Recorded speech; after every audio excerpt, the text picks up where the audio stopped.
दोस्तों, जब से इंसान ने चीज़ों को खरीदना और बेचना शुरू किया था, तभी से उसने हर बार एक बेटर मीडियम ऑफ एक्सचेंज की तलाश करने की कोशिश की है।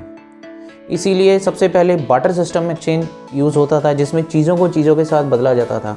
और इसके भी कई सारी अपने आप में कमियां थी। फिर धीरे धीरे उसकी जगह जैसे जैसे सिविलाइजेशन मॉडर्नाइज होता गया, कॉइन करेंसी ने ले ली। फिर उसके बाद धीरे धीरे करके पेपर करेंसी आई, और जैसे सोसाइटी और ज़्यादा मॉडर्न बन गई तो उसके बाद कार्ड मनी, जैसे क्रेडिट कार्ड, डेबिट कार्ड, ये आ गए।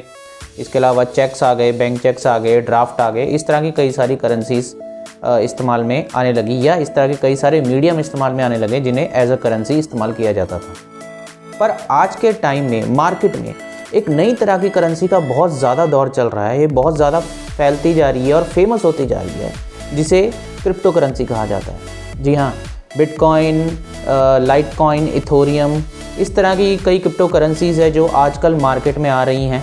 और ये नई तरह की करेंसी में बहुत अलग अलग बातें हैं पुरानी करेंसी के मुकाबले। तो आज की वीडियो में हम यही जानेंगे कि क्रिप्टो करेंसी होती क्या है, ये किस तरह काम करती है, ये कितनी सिक्योर है, क्या इसके फ़ायदे हैं और क्या इसके नुकसान हैं, और इससे जुड़ी हुई और भी कई बातें।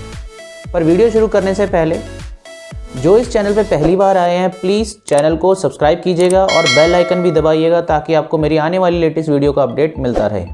तो चलिए दोस्तों, सबसे पहले जानते हैं कि क्रिप्टो करेंसी क्या चीज़ है। क्रिप्टो करेंसी एक तरह की डिजिटल करेंसी है जो सेल या परचेज के काम में इस्तेमाल होती है। जिस तरह से हम दुकान में जाके चीज़ें खरीदते बेचते हैं और पैसों का इस्तेमाल करते हैं, उसी तरीके से ये डिजिटल तरीके से ऑनलाइन सेल और परचेज के काम में इस्तेमाल होती है।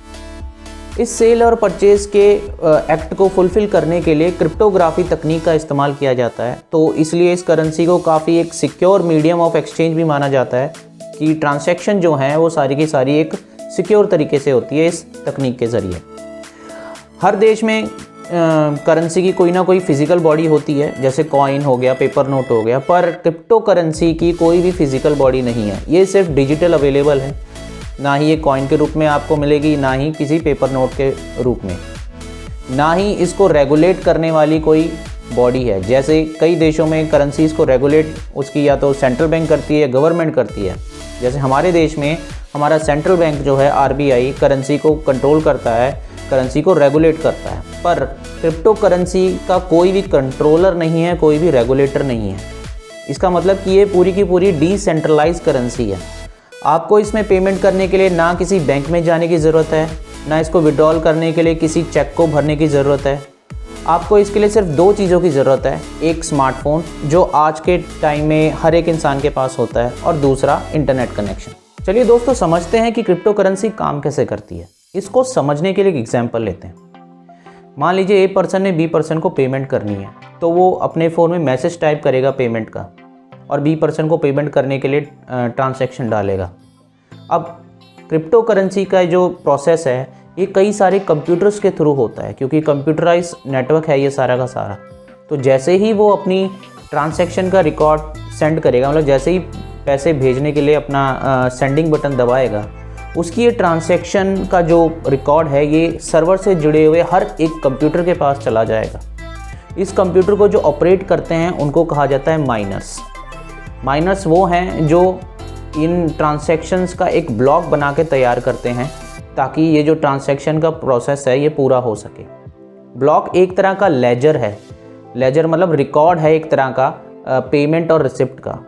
माइनर्स का काम ही ये होता है कि वो पूरे के पूरे क्रिप्टो करेंसी के इस प्रोसेस में हर एक ट्रांजैक्शन का हिसाब किताब जो है सिस्टम में जोड़ते रहे। जैसे लेजर में हमारा खर्चा और कमाई का हिसाब किताब जुड़ता रहता है। जैसे ही एक ये ट्रांजैक्शन सभी माइनर्स के पास चली जाएगी, तो वो उनकी होड़ होगी जल्दी से जल्दी इसको फुलफ़िल करने के लिए। अब इसको ट्रांजैक्शन को फुलफ़िल करना इतना कोई आसान नहीं है, क्योंकि ये ट्रांजैक्शन के साथ जाता है एक तरह का डिजिटल सिग्नेचर भेजने वाले का, जैसे हमारे बैंक के चेक्स के ऊपर हमारा होता है।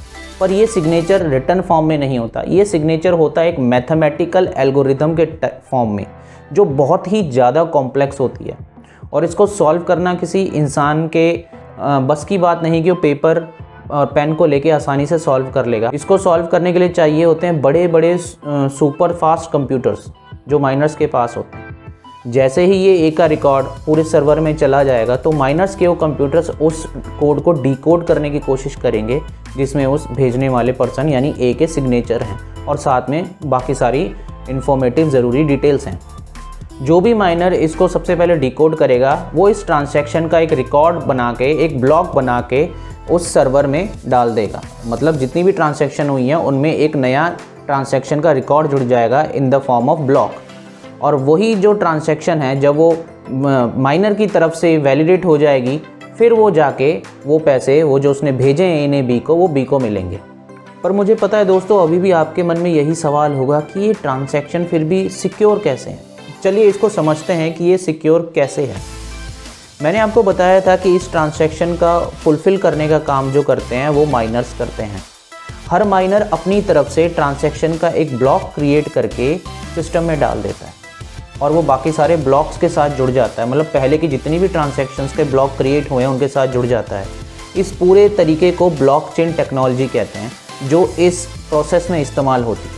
इसमें यह होता है कि जितने भी ट्रांजैक्शंस हुई है उन सब का रिकॉर्ड सिस्टम में मौजूद है, क्योंकि सारी ट्रांजैक्शन ऑनलाइन हो रही है, ऑफलाइन तो कोई हो ही नहीं रही। यानी कि हम अपनी तरफ से हाथ में से जाके, जैसे हम दुकान में जाके पैसे दे देते हैं, इस तरह से नहीं होता, सब कुछ ऑनलाइन होती है। तो हर एक करेंसी का रिकॉर्ड जो है सिस्टम में मौजूद होता है। तो पहला ये है कि हर एक करेंसी का रिकॉर्ड सिस्टम में मौजूद है, पता है कि कौन सी करेंसी कहाँ पर है। इसके अलावा जो सिग्नेचर मैंने आपको बताया था ए ने सिग्नेचर करके बी को भेजे हैं, जो आपको मैंने एग्जांपल दिया था। अब ये सिग्नेचर भी ऐसे नहीं कि हमेशा सेम होते हैं, हर ट्रांजैक्शन के लिए सिग्नेचर चेंज होते हैं, क्योंकि ये सिग्नेचर जो है मैथमेटिकल कोडिंग में एल्गोरिदम की फॉर्म में मौजूद होते हैं। तो ये नहीं कि कोई भी इन सिग्नेचर्स को ईजिली कॉपी कर सकता है, क्योंकि ये हर बार चेंज होते हैं और इसमें अगर कोई अपनी तरफ से चेंज करता है तो सिस्टम उस ट्रांजैक्शन को फुलफ़िल नहीं करेगा। तो दूसरा ये तरीका है, ये इस वजह से ये जो ट्रांजैक्शन है ये सिक्योर है। तीसरा आता है प्राइवेट की और पर्सनल की। दो तरह की कीज़ भी इसमें मौजूद होती है। पब्लिक की तो हमारी ईमेल आईडी की तरह होती है जिस पे कोई भी हमें मेल कर सकता है, जो सर्वर में सबको पता होती है, सिस्टम में सबको पता होती है। जैसे ए को बी की पब्लिक की पता है तो ए बी की पब्लिक की पे अपनी पेमेंट भेजता है। दूसरा होता है प्राइवेट की। ये एक तरह के पासवर्ड की तरह होता है जो भेजने वाले और रिसीव करने वाले, यानी पेमेंट भेजने वाले और पेमेंट रिसीव करने वाले दोनों के पास होती है। जब तक रिसीव करने वाला अपनी प्राइवेट की का इस्तेमाल नहीं करेगा उसको पैसे नहीं मिलेंगे। मतलब उस पासवर्ड का इस्तेमाल नहीं करेगा उस ट्रांजैक्शन को ओपन करने के लिए, तब तक उसे पैसे नहीं मिलते। इसको एक एग्जांपल के साथ दोबारा से समझते हैं, वही ए और बी के। जैसे हमने कहा था कि ए ने बी को पेमेंट करी, तो ए पेमेंट डाल देगा अपनी प्राइवेट की के साथ बी की पब्लिक की पे, मतलब बी की मान लेते हैं पी के एक पब्लिक अकाउंट पे, वो उसका ब्लॉक क्रिएट किया, माइनर ने ब्लॉक को सिस्टम में डाल दिया। उसके बाद वो जो ट्रांजैक्शन जब बी के पास गई तो बी उस ट्रांजैक्शन को जब तक अपनी प्राइवेट की के थ्रू डीकोड नहीं करेगा, खोलेगा नहीं, तब तक वो पैसे बी को नहीं मिले। तो ये इस तरीके से जो ट्रांजैक्शन है वो सिक्योर होती है सिस्टम के अंदर। अब दोस्तों मार्केट में कई सारी क्रिप्टो करेंसीज अवेलेबल है, जैसे बिटकॉइन हो गया, लाइटकॉइन हो गया, इथोरियम हो गए, इस तरह की और भी कई क्रिप्टो करेंसीज हैं। पर उनमें इस वक्त जो सबसे टॉप नंबर पे चल रही है वो बिटकॉइन चलती है। Bitcoin all over the world बहुत ज़्यादा फेमस करेंसी है, जिसका इंडिया में भी बहुत ज़्यादा ट्रेंड है। दोस्तों बिटकॉइन का इन्वेंशन 2008 में किया गया एक अननोन पर्सन और ग्रुप के थ्रू, जिनको सतोशी नाकामोटो नाम जिनका बताया जाता है, और 2009 में ये इम्प्लीमेंट हो गई, मतलब ये सर्कुलेट होने लगी, मार्केट में आ गई। According to Satoshi Nakamoto, bitcoin जो है वो एक पीयर टू पीयर ट्रांजैक्शन है जिसमें कोई भी थर्ड पार्टी या कोई भी मिडल मैन या मिडल इंस्टीट्यूशन अवेलेबल नहीं है। जैसे हम आज के टाइम में अपने देश में अगर कोई ट्रांजैक्शन करते हैं अपने देश की करेंसी में, तो या तो उसमें बैंक इन्वॉल्व होते हैं या कोई थर्ड पार्टी इन्वॉल्व होती है, और वो ट्रांजैक्शन भी अगर एक लिमिट से ज़्यादा हो जाए तो उसके ऊपर काफ़ी चार्जेस लगते हैं, या ट्रांजैक्शन करने की भी एक लिमिट होती है। तो इस तरह की रुकावटों को ना आए, रुकावटें दूर हो जाएं, तो ये इस तरह की क्रिप्टो करेंसी चलाएगी, जिनमें बिटकॉइन बहुत ज़्यादा फेमस है। बिटकॉइन की जो मैक्सिमम वैल्यू रखी गई है वो 21 मिलियन रखी गई है, जो साल 2140 तक पूरी हो जाएगी। मतलब 21 मिलियन से ज़्यादा बिटकॉइन जो है वो नहीं बनाए जाएंगे। इसको करने के पीछे कारण भी ये है कि अगर इसकी वैल्यू और ज़्यादा बिटकॉइन बनने लग गए तो कहीं इन्फ्लेशन क्रिएट ना हो जाए, इस वजह से भी इसकी लिमिट 21 मिलियन रखी गई है। दूसरा कारण जो है इसके फाउंडर ने दिया है। वो कहते हैं कि जैसे ही 21 मिलियन बिटकॉइन क्रिएट हो जाएंगे, उनका मानना ये है जैसे ही 21 मिलियन बिटकॉइन पूरे हो जाएंगे तो 0.001 बिटकॉइन की वैल्यू जो है वो 1 यूरो के बराबर होगी। मतलब उनका मानना है कि ये 1 यूरो को रिप्लेस करने के लिए 0.001 बिटकॉइन की ज़रूरत होगी। इसको मनी सप्लाई रिप्लेसमेंट थ्योरी कहा जाता है, जो कि सच होती नज़र आ रही है। बिटकॉइन में पेमेंट का प्रोसेस भी वही सारा है जो मैं आपको भी बता चुका हूँ, और बिटकॉइन अपनी ट्रांजैक्शन को सिक्योर रखने के लिए SHA-256 एल्गोरिथम तकनीक का इस्तेमाल करता है।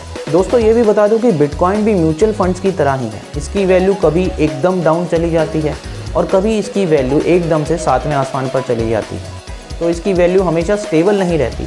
पर फिलहाल बिटकॉइन की वैल्यू जो है वो सातवें आसमान पर ही गई हुई है। रोज़ रोज़ इसकी वैल्यू थोड़ी थोड़ी करके बढ़ती ही जा रही है। अगर इंडियन रुपीज़ में हम काउंट करें तो आज 19 फरवरी जब मैंने इसे रिकॉर्ड किया ये वीडियो को, बिटकॉइन की इस वक्त वैल्यू 39 लाख से भी ज़्यादा है। मतलब एक बिटकॉइन जो है करीब करीब 39 लाख के बराबर का है। दुनिया के कई फेमस बिजनेसमैन जैसे कि बिल गेट्स हो गए या फिर एलन मस्क हो गए, इन्होंने बिटकॉइन की इस कामयाबी को बहुत ज़्यादा अप्रिशिएट किया है। वो बिटकॉइन के फेवर में हैं, इस तरह की डिजिटल करेंसी के। वहीं दूसरी तरफ कई इस तरह के बड़े बड़े बिजनेसमैन और इन्वेस्टर्स हैं जो इसके खिलाफ भी हैं, जैसे कि वॉरेन बफेट हो गए। चलिए जानते हैं इसके कुछ एडवांटेजेस और डिसएडवांटेजेस को। पहले एडवांटेजेस पे आते हैं बिटकॉइन के। पहली चीज़ तो यही है कि ये बहुत ही चीप तरीका है अपनी ट्रांजैक्शंस का। मतलब इसमें बहुत ही कम खर्च में आप बहुत ईजीली काफ़ी सारा पैसा जो है in the form of bitcoin transfer कर सकते हैं। और तो और ये एक बहुत सिक्योर तरीका है, बहुत ही सिक्योर मीडियम है ट्रांजैक्शन का, क्योंकि आपको मैं बता चुका हूँ सारा प्रोसेस कि वो कितना ज़्यादा सेफ़ है। इसके अलावा इसमें भी कोई थर्ड पार्टी इन्वॉल्व नहीं होगी, जैसे कि हमारे बैंक्स हो जाते हैं या कोई थर्ड पार्टी पेमेंट ऐप्स होती हैं जो इसके लिए बहुत ज़्यादा चार्जेस करती हैं। पूरी पीयर टू पीयर ट्रांजैक्शन है। ट्रांजैक्शन जो है सबके सामने रिवील होती है, किसको कितना पैसा गया है, भेजने वाले को भी पता रहता है और मिलने वाले को भी पता रहता है। और ये सिस्टम में भी पूरी की पूरी ट्रांजैक्शन जो है एक ब्लॉक के रूप में सेफ रहती है। अगला फ़ायदा ये है कि आप जितनी चाहे बिटकॉइन, जितनी चाहे ट्रांजैक्शन कर सकते हैं, उसके ऊपर कोई ज़्यादा ट्रांजैक्शन का कोई चार्ज नहीं है, जैसे हमें बैंक्स या हमारी थर्ड पार्टी ऐप्स लगा देती हैं। तो ये थे इसके कुछ फ़ायदे। अब आते हैं इसके कुछ नुकसान की तरफ कि नुकसान क्या हो सकते हैं। इसके कुछ डिसएडवांटेजेस ये हैं कि एक बार अगर आपने पेमेंट कर दी तो आप उसको रोक नहीं सकते। अगर आपने एक बार अपनी तरफ से पेमेंट का मैसेज कर दिया तो वो पेमेंट होगी ही होगी फुलफिल। दूसरा इसका डिसएडवांटेज ये है कि अगर आप अपना वॉलेट खो गए, वॉलेट मतलब जो आपका डिजिटल अकाउंट है उसका पासवर्ड गुम हो गया या आप किसी तरीके से उसको एक्सेस नहीं कर पाए, तो आपके सारे के सारे पैसे जो हैं आपको कभी नहीं मिल पाएंगे। तीसरा नुकसान ये है कि अभी सारी वेबसाइट्स इसको as a form of digital currency accept नहीं करती हैं। सिर्फ कुछ ही इस तरह की वेबसाइट्स हैं, कुछ ही इस तरह की कंट्रीज़ है जो इसको as a digital currency accept करती हैं। पर धीरे धीरे ये currency all over the world कई कंट्रीज़ में फैलती जा रही हैं, जैसे इनमें हमारा इंडिया भी शामिल है। अब दोस्तों जानते हैं कि इंडिया में इस बिटकॉइन का, इस क्रिप्टो करेंसी का क्या फ्यूचर है। हमारे देश की सरकार और हमारे देश की सेंट्रल बैंक बिटकॉइन के बिल्कुल अगेंस्ट है। 2018 में RBI ने अपने जितने भी कमर्शियल बैंक हैं उन सबको ये हिदायत दी थी, ये बताया था कि कोई भी बैंक क्रिप्टो करेंसी के साथ डील नहीं करेगा। और इसके अगेंस्ट उन्होंने सुप्रीम कोर्ट में केस भी लगाया था कि क्रिप्टो करेंसी को इंडिया में बैन किया जाए, मतलब कि बिटकॉइन को इंडिया में बैन किया जाए, जितनी भी क्रिप्टो करेंसीज है इसके जैसी। सुप्रीम कोर्ट ने सरकार और RBI के इस फैसले को ओवरटर्न कर दिया। अब crypto currency in the form of bitcoin या ईथरनेट, ये सारे के सारे हमारे देश में भी इस्तेमाल होती है। ऑनलाइन सेल परचेज़ के लिए कम पर ज़्यादा ये इन्वेस्टमेंट के लिए इस्तेमाल होती है। आज के टाइम में हमारे देश में बिटकॉइन को इस्तेमाल करने वाले वर्चुअल डिजिटल यूज़र जो हैं वो करीब 1.7 मिलियन हैं। धीरे धीरे करके इनकी तादाद बढ़ती जा रही है। ज़्यादातर लोग हमारे देश में इसको सेल एंड परचेज़ के लिए कम पर एज अ म्यूचुअल फ़ंड की तरह इन्वेस्ट करने के लिए ज़्यादा इस्तेमाल करते हैं, क्योंकि इसकी वैल्यू, बिटकॉइन की वैल्यू दिन बर दिन बढ़ती जाती है। तो इसे as a investment, as a asset लोग ज़्यादा ख़रीदना पसंद करते हैं। इसीलिए इसको डिजिटल गोल्ड भी कहा जाता है, क्योंकि ये दिन बर दिन महंगा होता जाता है। दोस्तों अगर आप भी बिटकॉइन में इन्वेस्ट करना चाहते हैं तो पहले आपको कुछ बातों का ध्यान रखना होगा और मैं आपको कुछ बातें बताना चाहता हूँ। अगर आप वाकई में इसमें इन्वेस्टमेंट करके मुनाफा कमाना चाहते हैं तो आपको इसमें लॉन्ग टर्म इन्वेस्टमेंट के हिसाब से इन्वेस्ट करना चाहिए। अगर आप शॉर्ट टर्म इन्वेस्ट करना चाहते हैं, मान लीजिए 1-2 महीने के लिए, और आप सोचते हैं कि इतने महीने में बहुत ज़्यादा मैं मुनाफा कमा लूँ, तो आप इसमें इन्वेस्ट बिल्कुल मत कीजिए। इसमें आपको इन्वेस्ट करना है तो म्यूचुअल फंड्स की तरह इसमें भी सब्र की ज़रूरत है। कम से कम 3 से 5 साल का आप अगर अपना प्लान लेके चले इसमें इन्वेस्ट करने का, तो आप इसमें इन्वेस्ट कीजिए। और तो और अगर इसमें आप इन्वेस्ट करना चाहते हैं तो इसमें इन्वेस्ट करने का सबसे आसान तरीका है CoinSwitch ऐप। ये एक इस तरह की ऐप है जिसमें आप मिनिमम 100 रुपये से इन्वेस्टमेंट शुरू कर सकते हैं, और जैसे जैसे आपको इसकी ज़्यादा डिटेल मिलती जाए, आप इसको सीखते जाएँ, आप अपना इन्वेस्टमेंट बढ़ा सकते हैं जब मर्जी चाहे। मतलब आपने अगर 100 रुपये का परचेज़ किया, तो अगर आपका 6 महीने के बाद मन और है कि मैं और परचेज़ करूं, तो आप 6 महीने के बाद 100, 200, 300, 500 जितने मर्जी का आप इसमें और ज़्यादा बिटकॉइन को ख़रीद सकते हैं।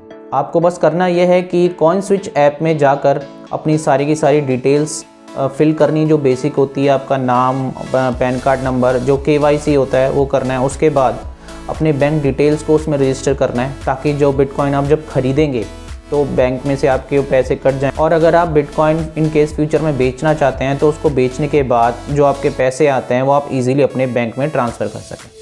अगर आप बिटकॉइन में इन्वेस्ट करना चाहते हैं तो इस ऐप का लिंक मैं नीचे डिस्क्रिप्शन में दे दूँगा। आप इस ऐप के ज़रिए आसानी से बिटकॉइन में इन्वेस्ट कर सकते हैं।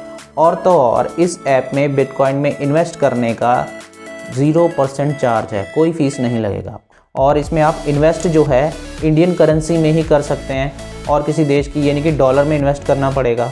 तो आपको कोई इस तरह का कोई झंझट नहीं होगा कि अगर आप डॉलर में इन्वेस्ट करेंगे तो इंडियन करेंसी में कितनी कन्वर्ट होके बनेगा। आपको इन्वेस्टमेंट भी इंडियन करेंसी में मिलेगा, और अगर आप फ्यूचर में इसको बेचते हैं तो आपको पेमेंट भी इंडियन करेंसी में ऑटोमेटिकली कन्वर्ट होके मिल जाएगी। तो दोस्तों, अगर आज का वीडियो आपको अच्छा लगा हो, इन्फॉर्मेटिव लगा है, तो प्लीज़ वीडियो को एक लाइक ज़रूर दीजिएगा।